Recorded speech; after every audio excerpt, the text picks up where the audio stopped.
복음은요, 여러분 사람을 변화시킵니다. 예수 그리스도의 대속의 사건은요, 우리 인생을 정말 완전히 변화시킬 수가 있어요. 정말 예수님 만나면 사람이 변합니다. 내 갈 길을 계속 가면서 예수를 믿는 것이 아니라 예수를 믿는다는 건요, 가던 길을 되돌이키는 거예요. 그 길을 가다가 뒤를 돌아서 걸어가는 게 예수 믿는 겁니다. 이것이 회심이고요. 이것을 가능하게 하는 것이 바로 복음, 예수 그리스도의 기쁜 이 소식입니다. 그런데 세상에도요, 이런 복음의 메시지가 참 많은 것 같습니다. 우리 TV에 나오는 아파트 광고를 생각해 보세요. 이 아파트에 살면 당신의 인생이 변합니다. 요즘에 나오는 그랜저 광고 있죠. 그랜저 광고. 이 차를 사면 당신의 인생이 변합니다. 맞습니다. 2000년 전 갈라디아 이 교회도 율법을 지키면 너의 인생이 변할 거라는 다른 복음이 전해졌었고요. 여전히 세상에는 이런 다른 복음들, 이런 복음이 아닌 것들이 참 많습니다. 그리고 그 복음들은요, 정말 매력적이에요. 예수 그리스도의 십자가의 대속의 사건보다 매력적인 게 아파트 아닌가요? 맞죠? 예수 그리스도의 십자가의 대속의 사건보다 정말 더 갖고 싶은 거는 그랜저 자동차 안 될 겁니다.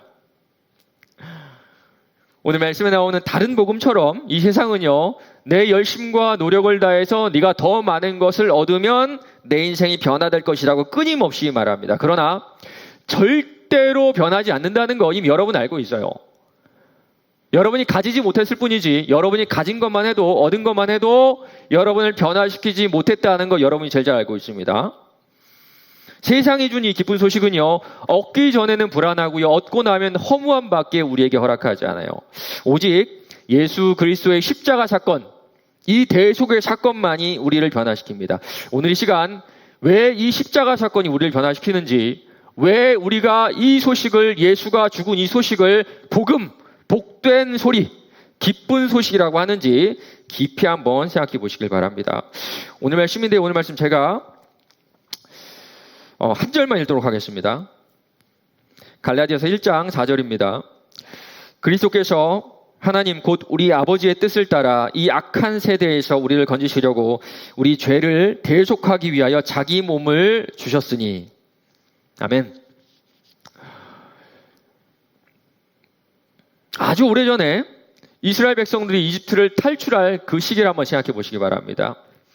그들은요, 엄청난 기적을 경험했습니다.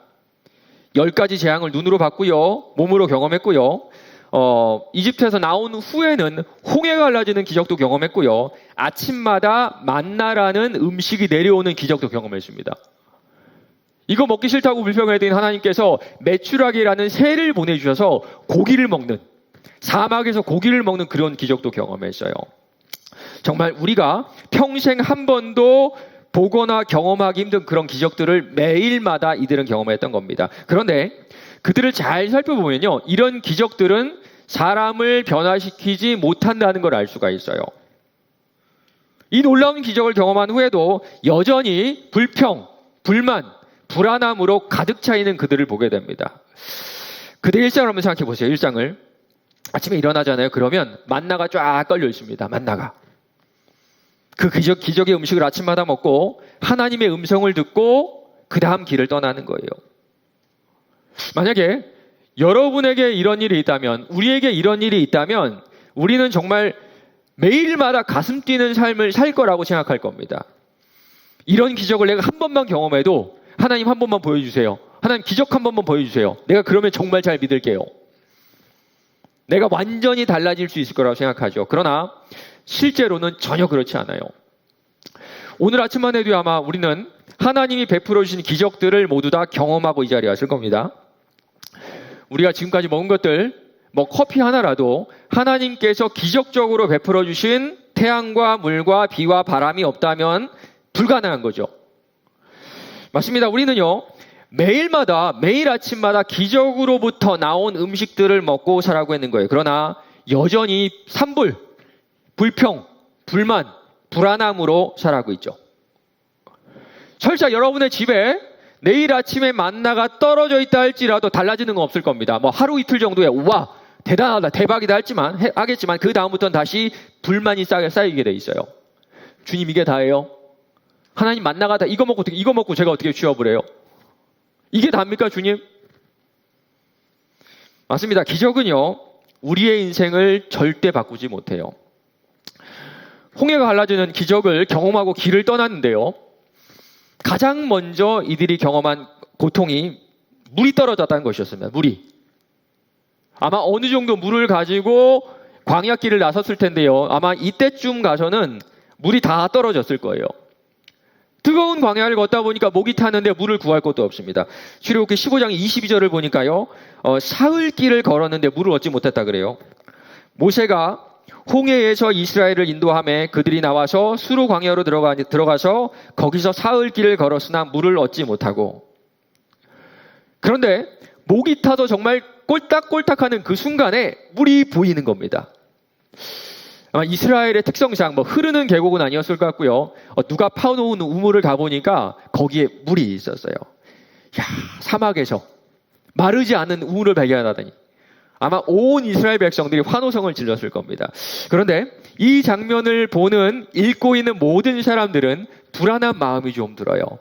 왜냐하면 나중에 이 사건을 기억하면서 그때 그 지역에 이름을 붙였는데요. 그 지역에 붙인 이름이 마라입니다.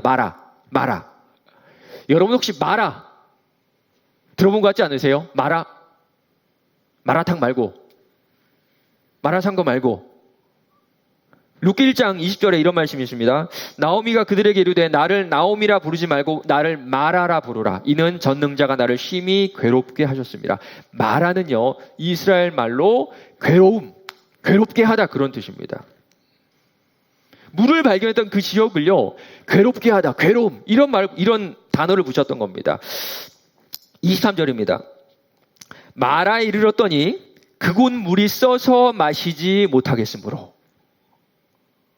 물을 발견했는데요, 그 물이 너무 쓴 물입니다. 여러분 목말라 보셨나요?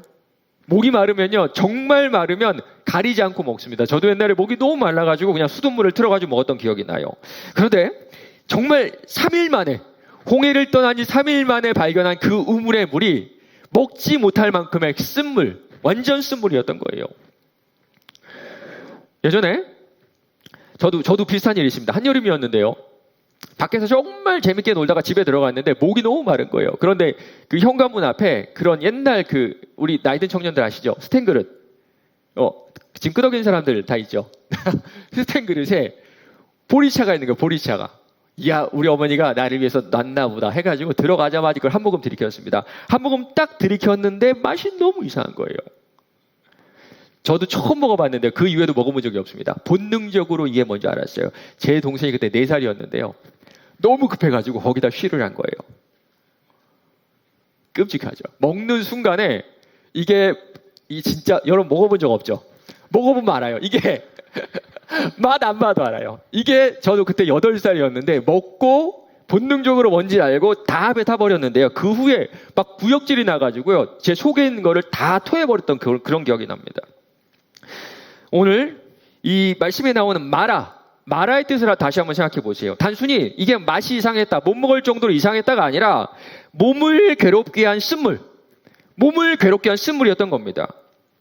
쓴물을 막 벌컥벌컥 마시다가 이걸 이제 막 다 뱉고 있는 그런 모습을 한번 상상해 보세요. 3일 만에 물을 발견했습니다. 너도 나도 마시려고 막 달려가서 먹는데 이제는 그 우물 곁에서 너도 나도 구역질하면서 속에 있는 것들을 다 토해내고 있는 그 장면입니다. 지금 이 장면이. 그런데 저는요, 이 구역질하고 있는, 다 토해내고 있는 이스라엘 백성의 모습 속에서 여러분의 모습이 보이는 것 같아요. 혹시 결혼을 했거나 결혼을 앞두고 있는 지체들 한번 생각해 보세요. 뭐가 여러분을 제일 괴롭게 하고 있나요? 어떤 문제가? 여러분이 지금 결혼을 하려고 하는데 도대체 무엇이 마라가 되어서 여러분을 구역질나게 지금 토하게 하고 있어요? 아마 결혼한 지체는 알 겁니다. 집입니다, 집. 모두가 내 인생을 변화시킬 수 있다고 믿는 집. 그래서 모두가 가지고 싶어하는 아파트. 모두의 꿈과 희망인 아파트. 빨리 사서 어떻게든 오르길 바라는 투기의 수단. 여러분 부모님 세대의 탐욕으로 집값이요 수억이 되어버렸고요. 여러분의 탐욕으로 그 집값이 떨어질 기미가 보이지 않습니다. 우리는 단순하죠. 그냥 사랑하는 사람 만나가지고 그 사람하고 살고 싶어. 이게 답니다. 그런데 집값이 수억이 넘어요. 수억이. 요즘은요, 월세 보증금이 몇 억입니다. 여러분, 몇천 하던 시대는 끝나버렸어요. 저도 한국에 와가지고 부동산에 갔는데요. 와, 구역질이 나요, 구역질이. 정말 구역질이 납니다. 아마 여기 결혼하신 분들은 알 거예요. 부동산 가는 순간에 정말 구역질이 날 정도로 절망감을 느낍니다. 도대체 어떤 사람이 성실하게 돈을 모아가지고 집을 살 수 있을까요? 불가능한 얘기입니다. 결국에 이 사회는요, 여러분도 투기로 계속 몰아가게 돼 있어요. 운이 좋아가지고 집을 샀다 칩시다. 집을 사가지고 2억이 올랐어요. 2억 벌어도 좋을까요? 절대 그렇지 않아요. 왜 그런 줄 아세요? 옆에 가니까 3억 올려요, 3억. 이제 여러분을 집을 팔아도 다른 데로 절대 갈 수가 없습니다. 이제는요, 여러분이 먹은 그 쓴물을 뱉지도 못하고 머금은 채로 죽을 때까지 살아가게 되는 겁니다. 누구나 가지고 싶어 하던, 누구나 먹고 싶어 하던 그 집이, 그 아파트가 이제 우리나라 전 국민의 마라가 되어서 우리를 구역질 나게 하고 있어요. 여러분, 회사도 마찬가지죠. 처음에 여러분 취업됐을 때 기분 어떤가요? 막 기가 막혔을 겁니다. 와, 그때 취업의 희열은요, 아마 뭐 이루 말할 수가 없을 거예요. 그리고 취업만 되면 모든 것이 다 술술술 잘 풀리고 해결될 줄 알았죠. 그런데 사실 여러분, 직장도 쓴물 아닌가요? 쓴물. 솔직히 돈만 아니면 직장에 더 다니고 싶은 사람 여기 거의 없을 겁니다. 지금 여러분이 하고 있는 그 자리는요, 그 회사는요, 처음에는 너도 나도 들어오고 싶어 했던, 가지고 싶었던 회사고 자리예요. 그런데 지금 내 인생의 가장 쓴물 중에 하나가 여러분의 직장, 여러분의 일터일 겁니다. 여러분의 몸과 마음이 상할 만큼의 스트레스를 받으면서 월급하고 지금 맞교환하고 있는 거잖아요. 이제 직장은요, 먹고 살기 위해서 뱉고 싶어도 뱉어낼 수 없는 마라, 구역질이 나는 마라가 돼버린 겁니다. 여러분 자신은 어떠세요? 여러분 자신. 아마도 여러분이 가장 사랑하는 거는요, 여러분 자신일 겁니다. 자신. 무엇보다 소중한 게 내 자존심이고 내 자존감이죠. 동시에 세상에서 가장 쓴물이 여러분 자신 아닌가요? 특별하고 싶지만 사실은 별거 아니고 초라한 내 자신. 시기, 질투, 자격지심으로 가득 찬 내 자신. 피해의식, 냉소, 불안, 교만을 숨겨야만 하는 내 자신. 어떻게 보면요, 여러분 인생에서 가장 쓴물은 여러분 자신일 겁니다. 그렇다고 내가 내 자신을 버릴 수도 없잖아요. 내가 전 세계에서 가장 사랑하는 내 자신이 지금 여러분의 인생의 마라가 되었을 겁니다. 지금 이스라엘 백성들 모두 달려들어서 갈증을 해결하려고 하는데 물이 참습니다. 물이 참써요. 맞아요. 여러분이 이 땅에서 이 세상에서 추구하는 모든 것들이 그렇습니다. 정말 그렇죠.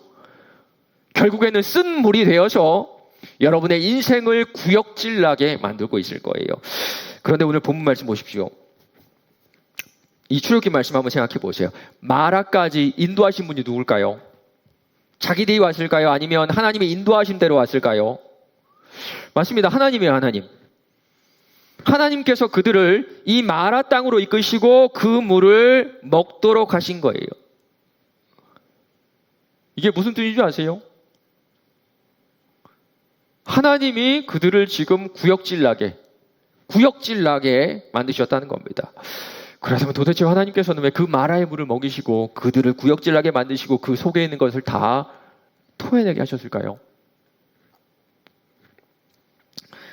이 말씀 보니까요, 이때 시기가 언제냐면요, 이스라엘 백성들이 이집트에서 나온 지 채 며칠 되지 않았을 그때입니다. 모세가 홍해에서 이스라엘을 인도하며 그들이 나와서 수르 광야로 들어가서 사흘 길을 걸었으니 홍해가 갈라진 후에 딱 3일 만에 있었던 그런 일이에요. 제가 미국에서 5년을 살았습니다. 5년 동안 한국에 한 번도 들어오지 않았어요. 그리고 귀국해서 한 달 동안은 정말 정신 못 차렸습니다. 정말 미국에서 사람들 하던 대로 지나간 사람들 다 인사했어요. 안녕하세요. 안녕하세요. 사람들 저 미친 사람인 줄 알았을까 아마. 그리고 누구랑 부딪히면 그냥 습관적으로 나가는 말들 있잖아요. 그냥 뭐 I'm sorry, excuse me 이런 말들이 툭툭툭툭 나가는 거예요. 운전도요. 매너 있게 했다가 그 자리에서 10분 동안 못 움직인 적도 있어요. 한국식으로 운전도 한국식으로 되게 좀 뭐랄까요? 나쁜 말에 얍삽하게 막 그렇게 해야 되는데 매너 있게 했다가 움직이지 못한 적도 있습니다. 이런 습관들이 사라지는데 꽤 걸렸던 것 같아요. 그런데 지금 이스라엘 백성들은요, 이집트에서 탈출한 지 채 며칠이 되지 않은 그런 상황입니다. 여전히 그들의 사고방식, 그들의 삶의 방식이 이집트에서 살았던 그대로예요. 이걸 어떻게 하냐면요, 조금 더 지나가잖아요. 그러면 이집트에서 하던 대로 금송아지를 만들어서 거기에 절을 하는 모습을 볼 수 있습니다. 이제는요, 그들의 주인은 이집트의 왕 파라오가 아닙니다. 그들의 신은요, 태양의 신 라가 아니에요. 하나님은요, 10가지 재앙을 통해서, 홍해가 갈라지는 기적을 통해서, 만나를 통해서 내가 너희들의 주인이라는 것을, 내가 너희를 이집트에서 데리고 나온 유일한 신이라는 것을 보여줬어요. 그러면 삶의 방식이 바뀌어야만 됩니다. 살아가는 이유도, 목적도, 방법도 다 바뀌어야 돼요. 그러나 여전히 그 모습 그대로 광야길을 그들이 걸어가고 있었던 거예요. 정말 여러분의 모습이에요. 정말 답답한 여러분의 모습이에요. 제가 보기에도 답답하고요. 여러분 보기에도, 여러분 느끼기에도 스스로가 정말 답답할 겁니다. 이제 예수 믿은 지 어떤 사람은요, 20년, 30년 더 된 사람도 있죠. 더 된 사람도 있죠. 정말 예수 믿은 지 수십 년이 지났는데 아직도 삶의 방식은 믿지 않는 사람들과 똑같아. 뭐 여러분만 그런 거 아닙니다. 제가 작년 성도들도 봐도요, 40세, 50세, 60세, 70세 돼도 똑같아요. 만약 제가 여러분 모르게 여러분의 24시간을 CCTV로 찍어 본다면 밥 먹기 전에 기도하는 것 외에는 믿지 않은 사람들과 전혀 다르지 않을 겁니다. 핸드폰 보고요, 쇼핑하고요, 유튜브 보고요, TV 보고요, 영화 보고요, 밥 먹고요, 커피 마시고요. 저는 지금 여러분의 이런 평범한 일상이 나쁘다 그 얘기하는 게 아닙니다. 저는요, 그저 믿지 않는 사람들과 다를 게 하나도 없다 이 얘기하는 겁니다. 여러분이 예수를 구주로 영접하기 그 이전의 삶과 그 이후의 삶이 다를 게 하나도 없다.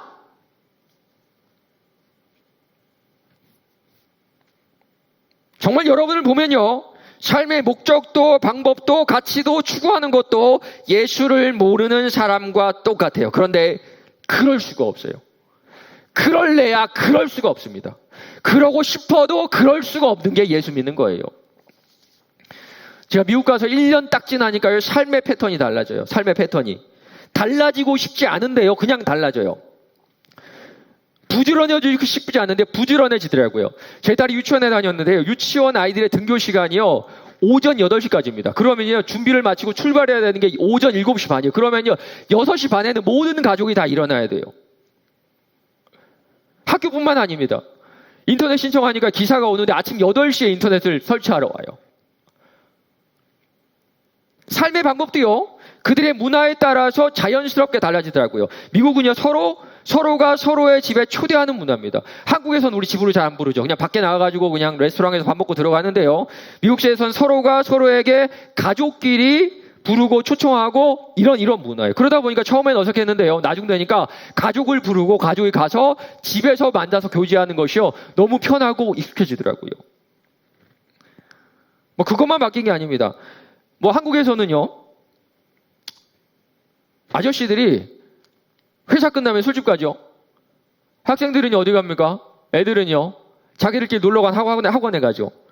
그런데 이 사람들 보니까요, 친구들 만나러 안 가고 술집에 안 가고요, 집으로 가서 가족들과 시간을 보내려는 그런 마음들이 있어요. 이걸 어릴 때부터 배운 겁니다. 무엇이 가장 중요한지 어린 시절부터 배워온 자연스러운 삶의 패턴이었습니다. 맞습니다. 나라만 달라져도, 문화만 달라져도 삶의 방식도 추구하는 것도 완전히 달라지게 되어 있어요. 이게 당연한 거죠. 이게 당연한 거죠. 그런데 여러분은 여러분의 주인이 바뀌었는데 삶의 방식이 같다고요? 여러분의 주인이 바뀌었는데 삶의 목적이 똑같다고? 여러분의 주인이 바뀌었는데 고작 그 직장 때문에 고민한다고? 여러분의 주인이 바뀌었는데 결혼해서 어떻게 살지, 어떻게 하면 세상 사람들처럼 아파트 먼저 구할지 이거 고민한다고요?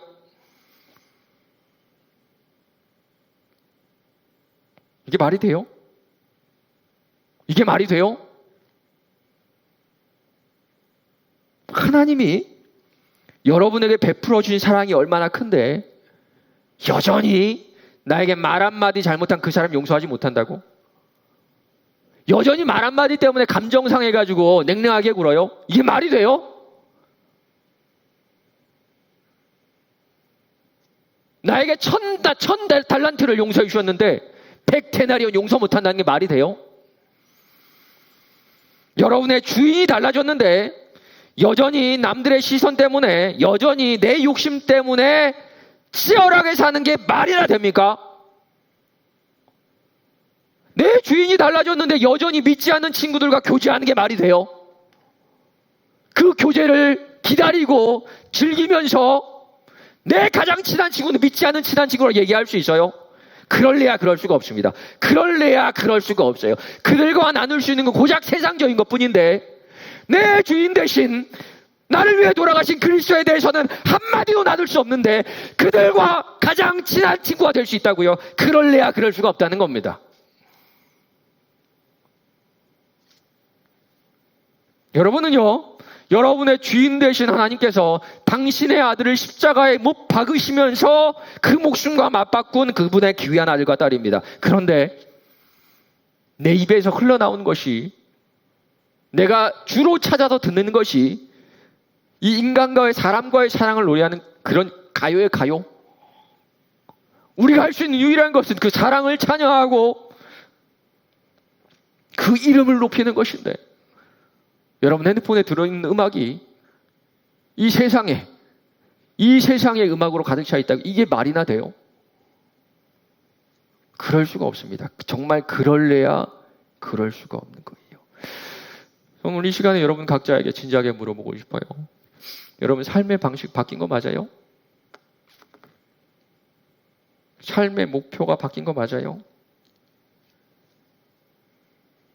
하나님이 주인이기 이전의 모든 삶들을 다 뱉어내고 여러분 맞습니까? 여러분 보면요, 여전히 마라의 그 쓴물을 입에 머금고 어떤 사람은 삼켰는데도 그 토사물들을 다 토해내게 하기 위해서 그 하나님께서 마라의 쓴물을 주셨음에도 불구하고 토해내지 않고 그 토사물들을 입에 물고 있는 그런 사람들 같아요. 하나님은요, 이집트에서 탈출했고 주인이 파라오에서 하나님으로, 태양이신 라에서 하나님으로 바뀌었음에도 불구하고 똑같이 살아가는 그들의 모든 삶을 다 토해내게 하시는 겁니다. 마치 먹지 말아야 될 것을 먹은 아이들의 입을 벌려서 그 안에 있는 것을 토해내게 하는 것처럼 그들의 뼛속까지 자리 잡은 삶의 방식과 목표를 마라에서 다 토해내게 하시는 거예요. 맞습니다. 우리 인생을 바꾸기 위해서 우리 하나님께서 가장 첫 번째로 하시는 작업이에요. 먼저 다 토해내게 하세요. 전부 다 토해내게 하세요. 언젠가부터는요, 기독교가 되게 고상한 종교가 되어버렸어요. 고상한 종교. 학벌도 높고, 좀 뭐라 그럴까요? 좀 경제 수준도 높고, 그런 사람들이 고상하게 여기 와서 믿는 그런 기독교가 되어버린 것 같습니다. 그런데 기독교는 절대 고상한 종교가 아닙니다. 도리어 내 인생에 가장 고상하다고 생각하는 것을 다 토해내게 하는 게 기독교예요. 맞습니다. 우리 주님은요, 내 이전의 삶의 방식도, 내 목표도, 내 가치관도 다 토해내게 하세요. 내 생각도, 내 지혜도, 내 경험도, 내 미래의 소망도, 자존심도, 자존감도 다 토해내게 하세요. 나 정도면 괜찮은 사람이고, 나 정도면 누가 볼 때 무시당하지 않는 사람, 이렇게 생각하는 우리에게 너는 지금 죽어 마땅한 인간, 너는 지금 죽어도 아무 말 수 없는 인간이라는 것을 깨닫게 해주십니다. 지금까지 내가 해왔던 모든 것들, 내가 쌓아왔던 모든 것들이 다 잘못됐다는 것을 뼈저리게 알게 해주신다는 거예요. 사랑하는 우리 맑은 광천교회 우리 청년 여러분, 여러분에게 이런 과정이 있었나요? 참 많이 가르쳤죠. 제가 수련회 때마다, 설교할 때마다 아마 저랑 2년 반의 시간을 보내주셨는데 알 겁니다. 하나님께서 저를 통해 많이 말씀하셨고 저는 가감없이 그걸 전했던 것 같아요. 이 말씀 듣고 여러분 다 토해내셨나요? 삶의 목적도, 삶의 방법도, 여러분의 가치관도 다 토해내셨나요? 여러분을 만족시키기 위한 여러분의 꿈도 토해내셨나요? 나를 안정시키겠다는 그 환경에 대한 갈망, 그 욕심도 여러분 다 토해내셨나요? 결혼은 어떻습니까? 내 배우자는 이런 기준을 가져야 된다. 이런 여러분만의 기준도 다 토해내셨나요? 하나도 토해내지 않고 살고 있다면, 토해내 본 적이 없다면 여러분은 그리스도인 아닙니다. 제가 확신하건대 여러분에게 기독교는 그저 문화이고 습관이고 허상이지 하나님과 여러분은 전혀 상관없는 사람이에요. 한 번도 토해낸 적이 없다면 여러분은 기독교인이 아닙니다. 여러분은 예수 믿는 사람 아니에요. 그냥 여기에 습관적으로 왔다 가는 그런 사람이에요. 어떤 분은요, 토해내는 이 경험을 이렇게 설명합니다. 내 자아가 갈기갈기 찢어진 경험. 맞아요. 나라는 인간이 얼마나 형편없는 죄인인지, 지금까지는 내가 내 속으로 나만 알고 있었지만 마음으로 인정하지 못했던 것을 마음으로 인정하고 절망감에 빠지는 것이 바로 토해내는 겁니다. 사랑하는 우리 맑은 광주교회 청년 여러분, 저는 지금 여러분에게 난 정말 머리털 하나만큼의 가능성과 의의가 없는 죄인, 지금 죽어도 아무 말 할 수 없는 죄인, 이 토해냄의 은혜가 여러분 인생 가운데 있었는지 묻고 있는 겁니다. 여기 와서 울어본 경험을 물어보는 게 아니라, 감동해본 경험을 물어보는 게 아니라, 얼마나 오랫동안 교회에 나오는지 물어보는 게 아니라, 얼마나 내가 열심으로 섬기는지 물어보는 것이 아니라, 여러분의 가치관과 인생의 목표, 방법, 이 모든 것들을 토해낸 경험이 있냐고 물어보는 거예요.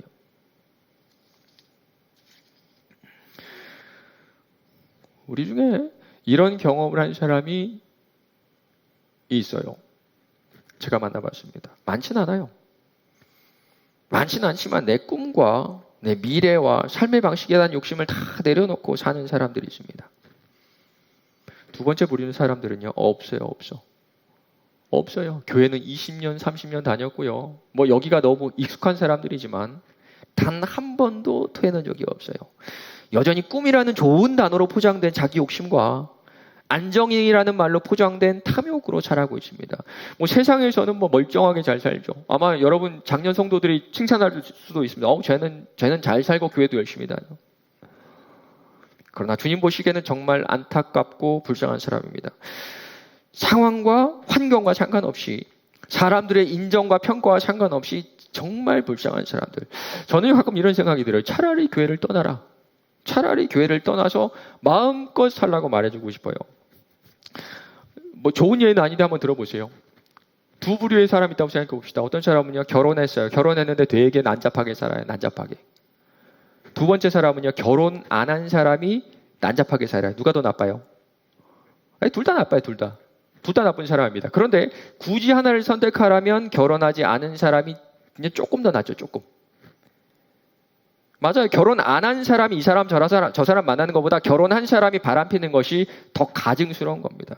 가끔씩 어떤 지체들을 보면 차라리 그럴 바니 교회 오지 말고 마음대로 살려고 하고 싶어요.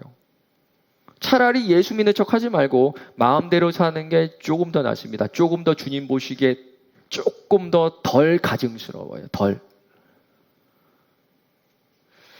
마지막으로 어떤 지체들은요, 망설이고 있을 겁니다. 다 내려놓자니 불안하고요. 내려놓지 않자니 그것도 불안하죠. 맞습니다. 이렇게 토해내는 과정이 쉬운 과정이 아닙니다. 24절이에요. 백성이 모세에게 원망하여 이르되 우리가 무엇을 마실까 하매. 정말 똑같죠. 정말 여러분하고 똑같아요. 토해내게 하신, 이 토해냄의 은혜를 주신 하나님께 도리어 원망합니다. 정말 여러분하고 똑같아. 예수 믿는다고 하면서도 하나님 말씀대로 살라고 가르치잖아요. 그러면 되게 불편해합니다. 그리고 도대체 목사님 그렇게 어떻게 살아야 되냐고 저한테 반문해요. 아마 이 강단에서 전해진 이 말씀 들으면서 하나하나 말도 안 되는 소리, 현실성 없는 그런 말처럼 들리는 사람도 있을 겁니다. 아마 듣기 싫을 거예요.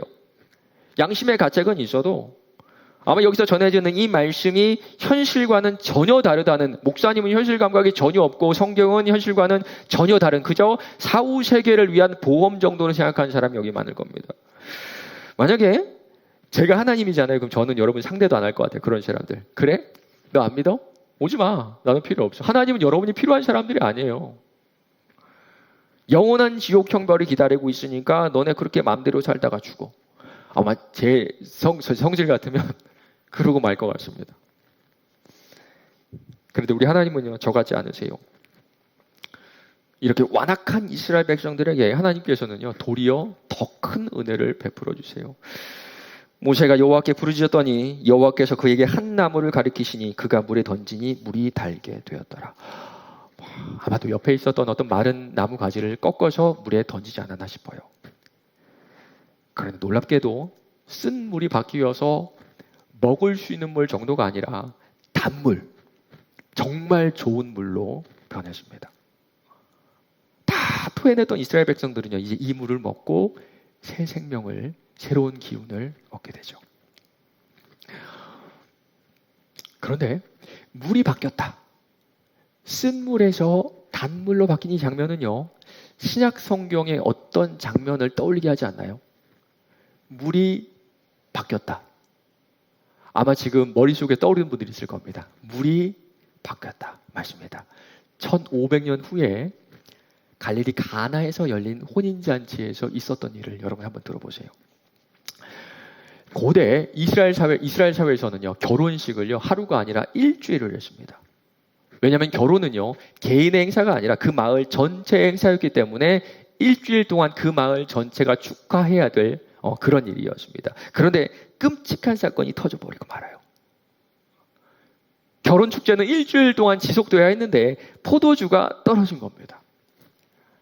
잔치 음식 가운데 가장 중요한 것이 그 축제를 축제로 만드는 것이 포도주였는데 그 포도주가 떨어졌다는 것은 사실상 잔치가 거기서 멈췄다는 뜻이에요.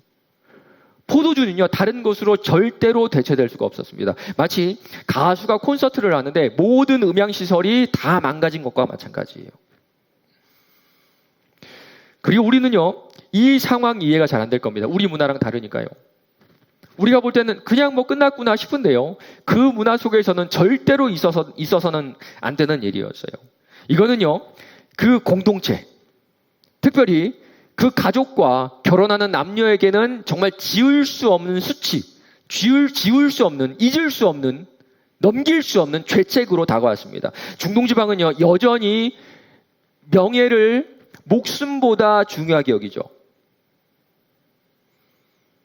잔치가 벌어진 집에서 포도주가 떨어졌다는 것은요, 그 집안의 명예가 땅에 떨어진 겁니다. 목숨보다 중요한 명예. 그런데 지금 갈릴리 가나에 있는 어떤 마을에서 지금까지 없었던 사상 초유의 사태가 발생했어요. 여러분, 이 말씀 제가 한번 읽어드리겠습니다. 사흘째 되던 날 갈릴리 가나에 혼례가 있어 예수의 어머니도 거기 계시고 예수와 그 제자들도 혼례의 청함을 받았더니 포도주가 떨어진지라.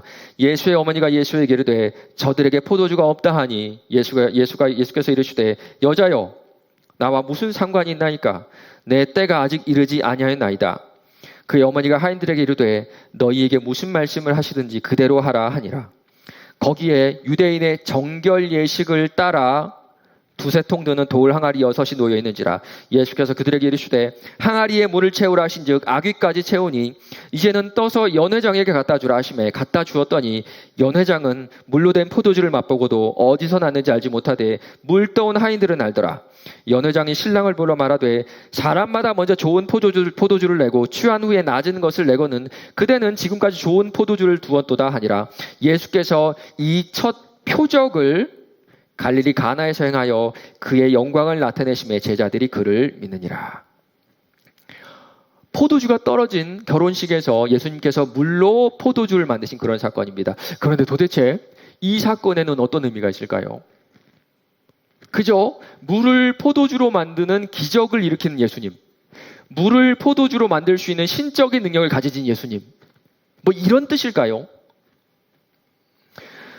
이 사건을 위한 열쇠는요, 마지막 구절에 있습니다. 요한은요, 이 사건을 뭐라고 표현하는 줄 아세요? 예수께서 이 첫 표적을, 기적이 아니라 표적이죠. 표적은요, 영어로 사인입니다, 사인. 그렇다면 표적은요, 그 자체가 중요한 게 아니라 무언가를 가리키기 위함이라는 거예요. 그리고요, 물로 포도주를 만드신 이 사건은요, 무언가를 가리키기 위한 예수님의 첫 번째 사건인데, 첫 번째 표적인데, 너무 좀 초라하다는 그런 생각이 듭니다. 여러분 혹시 TV로 그 영화 그 쇼케이스 장면을 보신 적 있나요? 되게 치밀하게 준비해요. 되게 치밀하게. 배우들도요, 그 쇼케이스 장면에는 가장 멋지게 차려입고 말 한마디도 신경 써서 주의 깊게 합니다. 대중들에게 첫 선을 보이는 그 자리에서는요, 그 영화에 대한 기대감을 불러일으키는데 최선을 다해요. 뭔가 이 쇼케이스에 임팩트가 있어야 된다는 겁니다. 그런데 지금 예수님은 당신을 첫 번째로 드러내는 어떻게 보면 메시아로서의 쇼케이스 상황인데 그것이 그저 작은 갈릴리 가나라는 작은 마을 잔치입니다. 별로 드라마틱하지도 않고요. 임팩트가 너무 약하다는 생각도 들어요. 작은 마을에 그저 평범한 사람들의 그냥 결혼잔치. 차라리 죽은 나사로를 살리는 것이 첫 번째 표적이었다면 그 파장이 엄청났을 거예요. 그런데 첫 번째가 무언가를 가리키기 위한 첫 번째 표적이 고작 포도주 만드는 게 다예요. 신기한 일은 맞아요. 물이 포도주가 되는 게 신기한 일은 맞습니다. 그러나 쇼케이스 치고는 별로예요. 메시아의 쇼케이스 치고는 완전 별로라는 겁니다. 도대체 왜 예수님은 결혼식장에서 물이 포도주가 되는 그저 신기한 일을 메시아로서의 첫 번째 표적으로 행하셨을까요? 오늘 본문에서 우리가 쓱 지나가 버린 그런 단어가 하나가 있습니다. 그게 뭐냐면요, 예수님이 사용하고 계시는 항아리예요, 항아리. 거기에 유대인의 정결 예식에 따라 두세 통 드는 돌 항아리 6이 놓여 있는지라. 정결 예식에 쓰는 항아리를 사용하셨던 겁니다. 유대교 규정에 따르면요, 사람들이 하나님 앞에 나아가기 전에는요, 항아리에 있는 물로 몸을 씻어야 했어요. 그렇게 몸을 다 씻고 나면 동물의 피를 흘리는 제사에 참여할 수가 있었던 겁니다. 여기서 다시 한번 여러분, 오늘 이 잔치에서 포도주를 공급하지 못하는 일이, 포도주가 떨어진 일이 단순히 실수 이상임을 여러분 꼭 아셔야 돼요.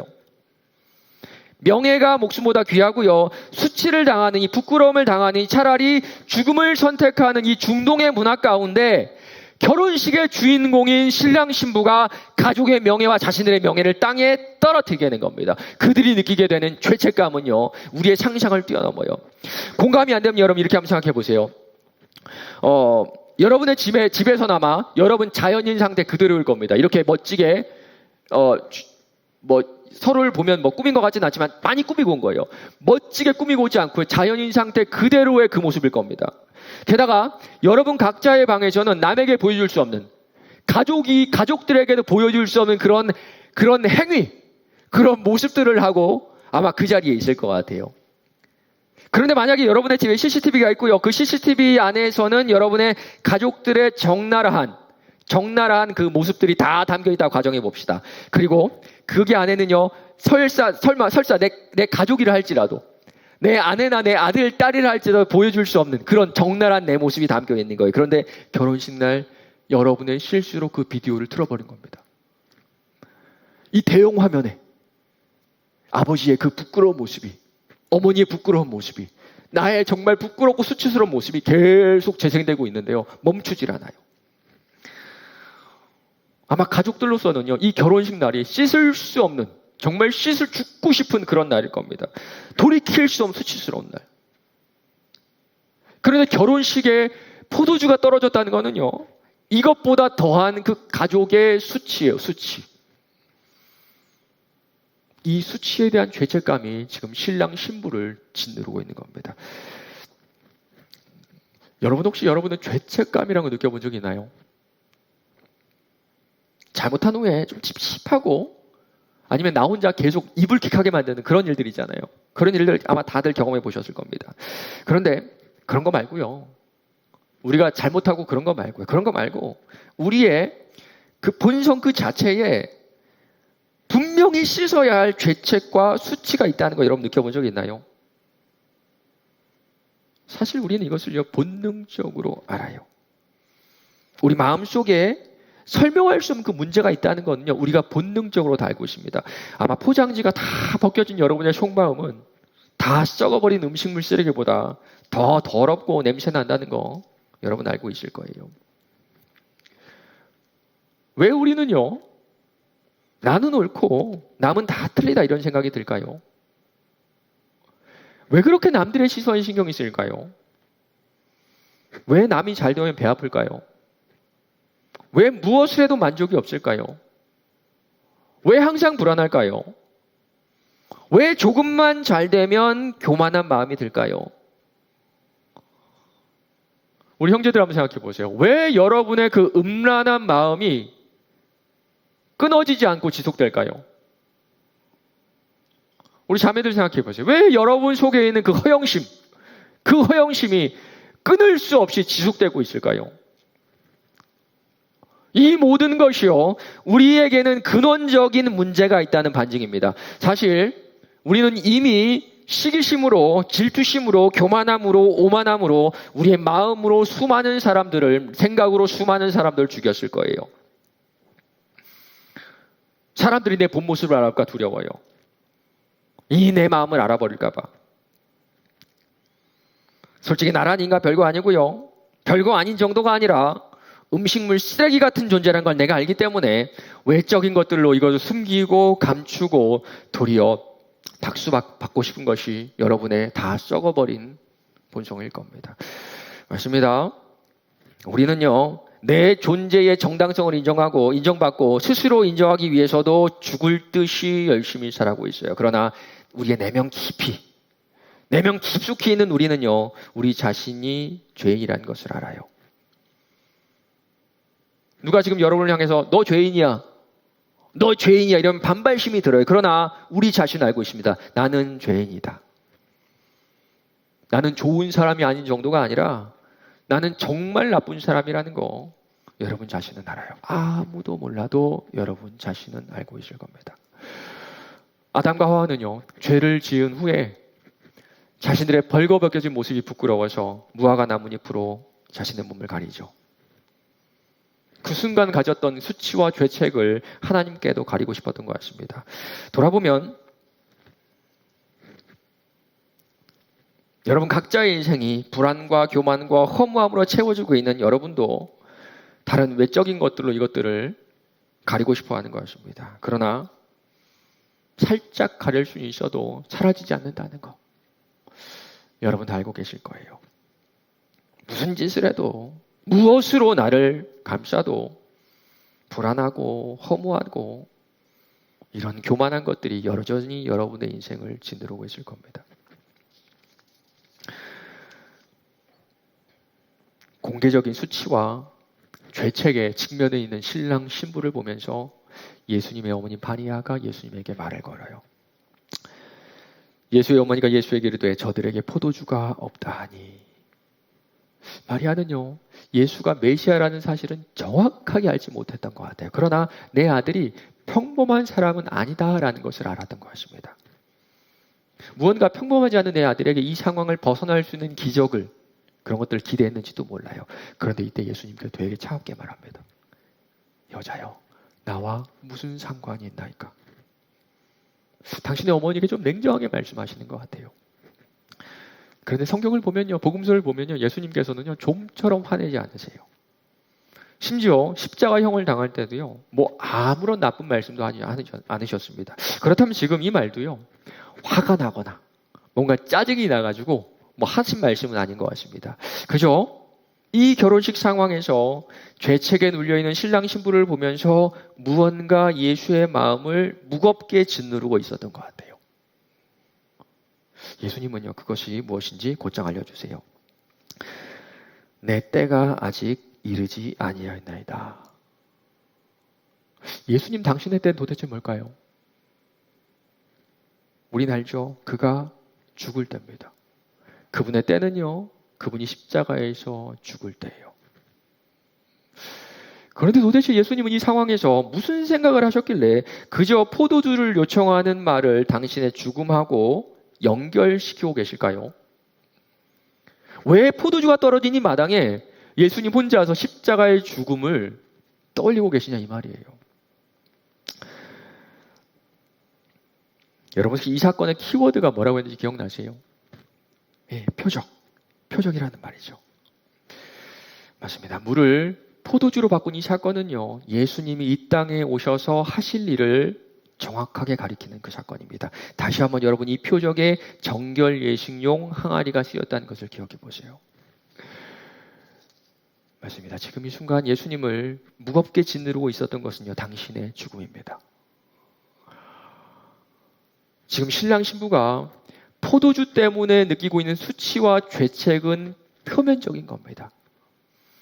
이 문제가 다 해결되더라도 그들이 짊어지고 있는, 아니 모든 사람이 짊어지고 있는 근원적인 수치와 죄책으로부터 그들을 깨끗하게 하시기 위해서 우리 주님께서 이 땅에 오신 거예요. 이 세상의 마지막에 열리게 될 너무나 호화롭고 너무나 귀한 잔치가 있습니다. 그저 그 잔치는요, 막연한 잔치가 아니라 둘이 하나가 되는 혼인잔치예요. 우리를 자신의 목숨보다 더 사랑하시는 그분과 우리와의 영원한 연합을 축하하는 자리입니다. 맞습니다. 예수님은요, 이 일을 하시기 위해 이 땅 가운데 오신 거예요. 당신의 죽음만으로 열리게 될 이 잔치. 당신께서 우리의 부패한 본성과 죄책을 다 가지고 돌아가심으로 열리게 될 이 잔치. 요한은요, 이 잔치를 성경의 제일 마지막인 요한복음에 써놓습니다. 천사가 내게 말하기를 기록하라. 어린 양의 혼인잔치에 청함을 받은 자들은 복이 있다. 여러분 결혼식 가면 무슨 생각하세요? 결혼을 한 분들이라면 내가 결혼했던 그때 그 좋은 기억을 떠올릴 것 같고요. 결혼을 안 한 분들이라면 내가 결혼할 그때 그날을 상상하면서 아주 기분이 좋을 것 같습니다. 그러나 예수님은요, 그 혼인잔치에서 당신의 고통스러운 죽음을 생각하셨던 거예요. 팀켈러 목사님은요, 예수님의 이 말씀을 이렇게 풀어놨어요. 어머니여, 내 백성이 내 품에 안기려면 내가 죽어야 하나이다. 내 백성이 기쁨과 축제와 복의 잔을 마시려면 내가 정의와 형벌과 죽음의 잔을 마셔야 하나이다. 여기에 우리 인생에 답이 있습니다. 우리 인생에 기쁨을 주기 위해서 예수는 무엇을 하셨는 줄 아세요? 맞습니다. 당신의 모든 기쁨을 이루셨어요. 아버지 하나님과 무한한 사랑을 나누던 그 하늘을 떠나시고 인간이란 하찮은 존재로 오시고 평생을 몫으로 고생하시다가 결국에는 핍박과 십자가의 고난으로 죽음을 당하셨습니다. 맞습니다. 예수님은 당신 자신을 우리에게 주시기 위해 이 땅에 오셨어요. 그분은 죽기 위해 이 땅에 오셨습니다. 그분이 우리를 대신해 저주의 잔을 마셨기 때문에 우리는 저 미래에 있을 그 마지막 날에 있을 혼인잔치에서 기쁨의 잔을 들어올 수가 있는 거예요. 바로 여기가 구원의 시작점입니다. 이 사실을 믿는 거예요. 이 사실을 믿는 거예요. 여러분, 정결 예식이 무엇을 위한 거라고 했는지 여러분 기억나세요? 맞습니다. 피를 뿌리는 제사예요. 무언가가 죄인을 대신해서 죽어서 그 죄를 해결해 주는 거예요. 이스라엘 백성들이 광야에서 큰 어려움을 당할 때 장대 끝에 있는 놋뱀을 보면 그저 보기만 하면 산다는 그 말씀을 믿기만 하면 죽음에서 삶을 얻었죠. 맞습니다. 바로 이겁니다. 2000년 전 십자가에서 예수는 우리의 죄가 되신 거예요. 우리의 죄가 되신 겁니다. 우리의 모든 죄, 더러운 내 자아, 내 참심, 탐심, 내 정욕을 다 가지고 십자가에 달려 돌아가셨어요. 우리에게 너희들 스스로 너희들의 죄를 책임지라 하지 않으시고 친히 그 죄값을 다 치르셨습니다. 맞습니다. 우리의 모든 죄가 2000년 전 그 십자가에서 다 해결이 되었고요. 우리 주님은 그저 이 사실을 믿기만 하라고 하세요. 내가 그리스도와 함께 십자가에 못 박혔나니 그런즉 이제 내가 사는 것이 아니요 오직 내 안에 그리스도께서 사시는 것이라. 이제 내가 육체 가운데 사는 것은 나를 사랑하사 나를 위하여 자기 자신을 버리신 하나님의 아들을 믿는 믿음 안에서 사는 것이라. 우리 다시 광야로 돌아가 봅시다. 모세가 여호와께 부르짖었더니 여호와께서 그에게 한 나무를 가리키시니 그가 물에 던지니 물이 달게 되었더라. 예수는 앞으로 있을 십자가의 모든 그 쓴 잔을 다 마시셨어요. 그래서 우리는 이 세상의 마지막에 있을 혼인잔치에서 가장 맛있는 포도주를 마시며 영원한 기쁨을 누릴 수 있게 된 겁니다. 너무나 기쁜 소식이죠. 너무나 기쁜 소식이죠. 그리스도께서 하나님 곧 우리 아버지의 뜻을 따라 이 악한 세대에서 우리를 건지시려고 우리 죄를 대속하기 위하여 자기 몸을 주셨으니 이 외에 다른 기쁜 소식이 없습니다. 오직 이 기쁜 소식만 우리를 변화시킬 수 있어요.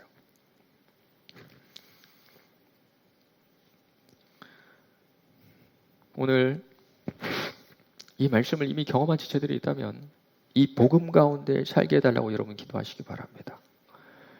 그저 어린 시절에 좋은 추억이 아니라 내가 중학교 다닐 때, 고등학교 다닐 때 주님을 만났던 그 좋은 추억이 아니라 매번 이 자리에 나와서 예배를 드릴 때마다 이 복음이 기쁜 소식으로, 감격적인 소식으로 들리게 해달라고 기도하시기 바랍니다.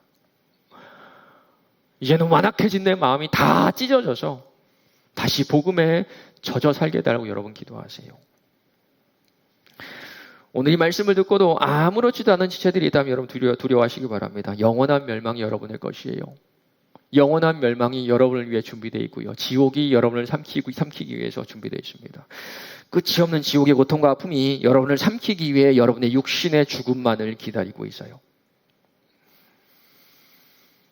두렵고 떨리는 마음으로 살려달라고 기도하시기 바랍니다. 마지막으로 오늘 이 말씀이 마음에 부담이 되는 지체들이 있다면 다 토해내게 달라고 기도하세요. 단물을 마시기 위해서는 여러분 다 토해내셔야 됩니다. 그리고 다 토해냈을 때 단물이 예비되어 있음을 기억하세요. 그가 당신의 죽으심으로 물을 포도주로 바꾸셨어요.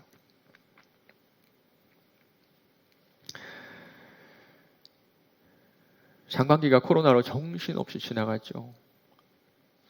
이제 하반기가 시작됐는데 다시 한번 여러분 복음의 본질로 돌아가시기 바랍니다. 아니, 복음의 본질로 돌아간 정도가 아니라 이 기쁜 소식의 맛을 좀 보시길 바라요. 이 기쁜 소식의 맛을 좀 경험하시길 바랍니다. 상황과 환경과 상관없이 나를 위해 저주의 잔을 마시신 그리스도를 기억하며 그분을 감사하며 나에게 주신 그 구원을 감격해내는 그 인생 살아가길 바라요. 오늘 이 시간, 여러분 짧은 시간 같이 말씀을 나눴고 또 길지 않은 시간 기도할 텐데 오늘 주님께 여러분 간절히 매달리시기 바랍니다. 토해내게 하시고 그 토해낸 내 자신을 십자가로 채우시는 예수의 은혜를 깊이 경험하는 여러분 되시기를 간절히 바랍니다.